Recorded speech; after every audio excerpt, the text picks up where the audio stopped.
This session has asked us to go beyond what we believe to be scientifically possible and to consider ideas that we might normally dismiss as belonging to the age of science fiction. We are standing on the shoulders of giants of the logical age who have brought us great technological advances. And yet, at the pinnacle of rationality, I can't help but wonder whether we are at risk of losing our capacity for visionary thinking. Right now, the greatest ideas we're entertaining include the suggestion that the American government will send a return mission to the moon, and IBM's vision for a smarter planet, which is somewhat similar to Hewlett-Packard's notion of an Internet of Things. Now, don't get me wrong, these ideas are big, but they already exist within the realm of the possible. We've already been to the moon, and the idea that we can connect the world through electronic objects over the internet feels like a fait accompli. We need outrageous ideas that are going to ignite an age of radical discovery at the start of the third millennium. Consider just how incredible JFK's boast was when he said that America would put a man on the moon. A man on the moon. Or how impudent Christopher Columbus must have seemed when he set sail for the Far East, going the other way around the world, heading west. These ideas were inspiring because they were so audacious and seemingly impossible. People believed that there was zero chance these events would happen. And yet, even attempting the impossible can bring about great benefits by achieving the impossible along the way. Impossible ideas are very different to impossible ones, in that they have very little to do with the reality that lies at the end of a rainbow, and everything to do with the pursuit of an idea that results in discovery and radical ideation. So if JFK had simply talked about putting a man on the moon, then Buzz Aldrin and Neil Armstrong's moonwalk would have remained an impossible idea. And although Christopher Columbus did not discover a trading superhighway to the Far East, he did, however, achieve the impossible, connecting Europe to the Americas and changing world trade forever. We can prepare ourselves to attempt the impossible using the toolset of science and technology, which help us deal with impossible events and shape their outcomes, depending on which toolset we use. Now, you may or may not know that science has more than one toolset. And I'm not talking about physics, chemistry, biology. I'm referring to the philosophical structure of ideas that underpins the scientific problem-solving process. And for the purposes of this talk, I'm going to refer to two different frameworks. The first I'll call 20th century science, which has been around since the Enlightenment. It's over 300 years old and has shaped the modern age. The other I'll call 21st century science, which is really about 80 years old and is still very much an emergent practice. 20th century science looks at the world in a particular way. It sees it as objects, hierarchies, and geometries, which it describes mathematically. This is René Descartes looking at a rainbow. 20th century science then takes these mathematical principles, calls them natural law, and uses them to extrapolate and predict future events. This gives us a deterministic view of the world, because once we've made the calculation, it can't be altered by external occurrences. So this means that if we calculate that something is impossible, then we're dissuaded from attempting it, because the outcome's already fixed. 21st century science, on the other hand, works with the principles of general systems theory, or complexity, which deals with relationships and networks and flows which are never really fixed and always under construction. This empowers us with the creative freedom to attempt the impossible, because the scientific method itself acknowledges we will encounter impossible events as part of the knowledge-making process, and these aren't just lucky accidents. In fact, there are many differences between 20th and 21st century science, and I've summarized a few of these in this diagram, where the graphics represent the philosophical structure of ideas. So 20th century science works on the principles of a machine and a philosophy that was first described by René Descartes. This gives us a deterministic worldview that is also dualistic. It deals with opposites. So, for example, an event may be possible or impossible. On the other hand, 21st century science works with the principles of ecology, which possesses a radical creativity and gives rise continuously to novel, impossible events. And this exists within a probabilistic worldview. 20th century machines work with hard control systems that are environmentally belligerent, whereas 21st century technologies are environmentally embedded and use soft control systems.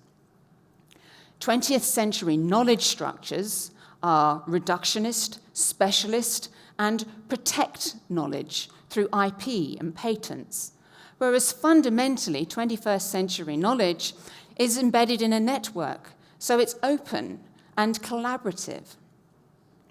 Now, just to be completely clear about this, we need both kinds of science. It's just the different frameworks give us very different views of the world. And particularly, as science is embedded in its technology, we can also expect that 20th and 21st century technologies are equally distinct. So we're all familiar with the idea of a 20th century technology. It's the idea of a machine. A machine is a series of inert objects that are ordered hierarchically, and because they are inert, we need to apply external energy. So, for example, we can combust a fossil fuel that powers a piston, that drives a crankshaft, that turns an axle, that spins a wheel, which makes a vehicle move. 21st century technologies, on the other hand, use the principles of ecology. Now, we normally encounter these as a descriptive practice, but they can be a technology if we direct their operations to solve challenges. And we can do this by changing their internal and external conditions. And this is very different to a machine, which is not affected by its external conditions. But if you walked into a hardware store, an electronic shop, and asked for an ecological technology, you would quickly find that there are none in commercial circulation. So we need to make them, right? Because otherwise, we're trying to access 21st century ideas using 20th century technologies, and they're different frameworks. So although they do not exist in shops right now, and you can't access them over the internet, 21st century ecological technologies exist as an overlapping set of research practices that we can broadly describe as natural computing. This is a term that was inspired by Alan Turing's interest in the computational powers of nature. And I'll discuss the implications of this very shortly when I talk about a couple of impossible projects that I'm working on, like Future Venice, which proposes to grow an artificial limestone reef underneath the city to sustainably reclaim it. But right now, natural computing exists in various forms as what I describe as the operating systems for future ecological technologies. So here is an example of one of these operating systems. This is Martin Hansek's work on smart droplets, or soft robots, at the University of Southern Denmark. And this is Andy Adamatsky's work on slime mold computing at the University of West England. And Lee Cronin's group at the University of Glasgow is working on inorganic chemical cells. Now, all of these operating systems have a hardware and software that is based in general chemistry. And I'd like to show you just how different future ecological technologies are from working with a platform that's based in machines by using smart droplets that I work with, just to demonstrate some of these principles. So the first thing you'll notice is that ecological technologies are not manufactured, they're self-assembled. Here I'm making dynamic droplets by adding alkali, which is the pale area, to a field of olive oil, which is the dark area. And the alkali spreads out and breaks up into millimeter scale droplets that are about, they're just about visible with the naked eye. Now you can see that these droplets are not objects. They possess an internal force, so we can think of them as agents. And this force is conferred by their hardware and software, which we can call a metabolism. Now, this metabolism provides energy, which gives rise to emergent complex events. And in this particular system, the events are rather lifelike. They can move around their environment, they can sense it, they can interact with each other, they can even make products. And you can see the dark spots in these droplets, which are actually where the droplets are starting to make crystals as a consequence of their metabolism. Now, also, you'll notice that this system actually creates a lot of interactions between different agents. And we can start to think of this as actually being the technological platform. We can describe these loose associations as assemblages, which confer the unique properties of the technology onto the system. So they are robust, they're flexible, and uniquely, they respond to environmental changes. Now, this is very useful, but these plastic interactions seem to suggest that this will be like nailing a jelly to the wall and that we wouldn't be able to do anything with this particular kind of technology. But you're actually wrong about that, if that's what you think. Because this technology is predictable, but it's predictable within limits, a bit like making a cake. If you throw eggs and flour and sugar and butter into a bowl and you mix it up and you put it in an oven at a particular temperature, it is likely that when you open the door, you will have something between a dirty black biscuit, which is my end of the cooking spectrum, to a fantastic gâteau, which is what my grandmother makes. And the same applies to this kind of technology. It is predictable, but within limits, except when the technology reaches a tipping point. And we still don't really understand how tipping points work, but we're about to see one in action right now. So I've created two different populations of droplets here that were all made at the same temperature under the same conditions. And the home team is in the middle there, building away a microstructure that's actually starting to reach the centimeter scale. The away team comes to check out these droplets, and there's some kind of loose reversible assemblage being formed. They're making new stuff. And all these interactions suddenly create this dynamic which causes the droplets not only to change shape, but also to change the way that they move. And they do so simultaneously, sometime round about now. And so we don't actually really understand the interactions that cause this tipping point, but we do know that once these tipping points have been reached, there's no going back. This is entirely irreversible. So that's like an overview. That's like, David Bellamy's natural history of an ecological technology. Okay, that's all very well, but how do we start to direct these things? Well, I mentioned a bit earlier that we can change their internal and external conditions. So here I've changed internal conditions of the system by adding a mineral. And this enables the droplet to produce a solid substance in the presence of dissolved carbon dioxide. And here, I've changed the external conditions by adding a source of alcohol to the oil, towards which you'll see the droplets have stampeded before they rapidly become very quiet and then proceed to lie very still. Now, these ecological technologies and the operating systems that I've mentioned all exist somewhere between the microscale to the millimeter scale in terms of their self-assembly. But in order for them to have any cultural traction, we need them to exist at the human scale. And this is exactly what I've done in this experiment, where I managed to slow everything right down so that the droplets, the large droplets that you're seeing in the photograph, are now actually several centimeters in diameter. Now, this makes them very handleable. And in fact, that I was able to work with architect Philip Beasley and scale up their interactions to an architectural scale. And this is the Hylozoic ground installation, which was shown at the Venice 2010 Architecture Biennale.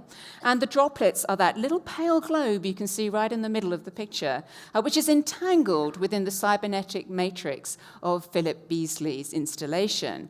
And they existed as networks and nested organizing centers that could sense the presence of respiratory gases and change color in their presence. So we could think of this as a prototypical ecological technology that acts as a kind of giant smell or taste system, because it can respond to the presence of dissolved chemistry in a very similar way that our own nervous systems do. Now, in order to think about how ecological technologies may solve challenges in ways that are very different to machines, I'm going to share a couple of these impossible projects that I'm working on.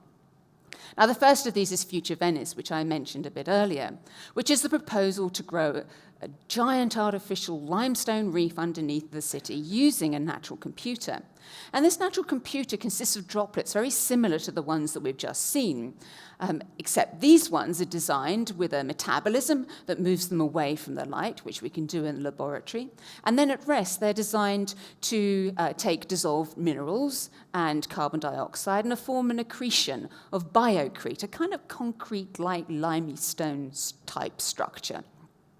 So here they are. This is how they work. We would titrate the need for the droplets into the waterways of Venice, which are totally light-soaked, so the droplets move away from them and go down into the darkened foundations of the city, which is standing on wood piles. Now, this is like Venice teetering around on stilettos in the mud. So gradually, the accretion technology forms a reef-like structure which broadens the base and spreads the point load. In other words, we've just put platform boots on the teetering city. Now, interestingly, if you look around the canals in Venice, you'll see that this accretion process already takes place naturally. So we're hoping that the natural computer will work alongside the marine organisms to co-construct an architecture that is meaningful both to the wildlife and to the city inhabitants. And most importantly, I think, is that the technology can reconfigure its operations should the environmental conditions change. For example, if Venice dries out rather than drowns, which is the current predictions, as the water levels fall, then the accretion technology seals the wood piles with a kind of biocrete and therefore stops it coming in contact with the air and stops the wood piles from rotting. Now, the last impossible project I'd like to talk about is Persephone, which is part of the Icarus Interstellar Group's work on the DARPA-funded 100-year Starship initiative. Now, this aims to catalyze the construction of a crewed interstellar craft within 100 years. Persephone is responsible for the design and implementation of a natural computer to support the interstellar crew and constitutes a kind of space nature. Right now, Persephone is dealing with challenges such as how is it possible to design across generations?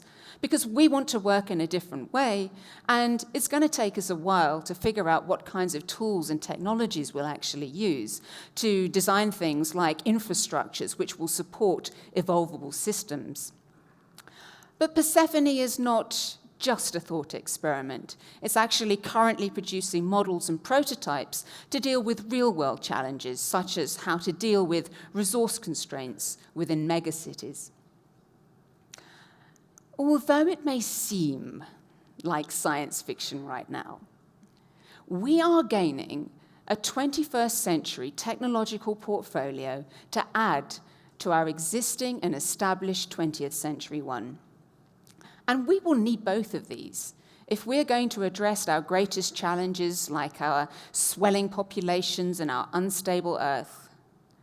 But most urgently, We need audacious ideas that can ignite our imaginations, our creativity, and our optimism, so that we can reclaim the 21st century as the age of the impossible. Now, impossible ideas can't be tested the same way that you might verify a scientific hypothesis. Indeed, they can only be proven true if they're realized, or disproven if they lose their operational effectiveness by neglect. So it's important that we keep these ideas alive. And particularly because society and industry have a habit of coming down really hard on ideas that don't have such a clear path to their resolution. It is vital that we find supportive communities to support them, to nurture them and grow them in an uncertain time where we may just need some of these ideas. So today, I want to launch the Impossible.me forum, which is a place and a space for the age of the impossible, where we can exchange ideas, get involved with projects, maybe like Future Venice or Persephone, and collectively, maybe we can just make the impossible an ever-evolving reality. Thank you.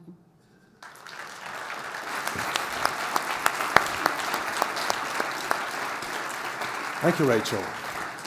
Thank you for this really nice conclusion to the session and the conference. But we do have some questions from Twitter. One of them says that, in the end, is radical ideation just a way to prepare to black swan events, unexpected events coming from nowhere? Or is there another value, something that can help to prepare for the future? I think this is a theme that really links all three of the talks today. I believe that this design fiction space is not just a standalone thing. We're actually moving into territories that are unexplored. And so even the scientific hypothesis is, as solid as we think that is, that's a kind of fiction. So design fiction, I think, is a more honest way of dealing with the unknown. But it's, again, you could treat it as a fiction in itself, or you can reflect that back on existing practices when we are trying to explore things that are not tested and tried and productized. Some definitions of science fiction really is, science that hasn't been productized yet. So, I think that these talks are very related, and I think there is definitely an emerging method, and I think it's consistent with a complex systems view of the world. And what about the time frame? What about the... It's happening now, yeah. God damn it. It's starting in our head. This is the way that we're actually working. When is Future Venice going to happen? It may never happen. Does that really matter? I don't know. It depends on, the cultural will. It depends on technological innovation. It depends on, how many people actually care about whether the city, is transformed by a giant blobby reef. Lots of things may happen. And I think this is the condition of the 21st century. We're starting to appreciate that, this isn't something that we can keep under our control. We're going to have to find ways of dealing with uncertainty. I think that really does involve a kind of speculative fiction. I think it's a proper method. Like I say, I don't think, like Bruce was saying, it's not there to fool you or to create a lie about what we're trying to sell, but it's a way of opening up spaces and unexplored territories. Because the one thing that we are is explorers, and we've gone just about everywhere. And I think the imagination is another great territory that we should open up for the 21st century, because I think the 20th century has closed it down somewhat. Thank you very much for this nice conclusion.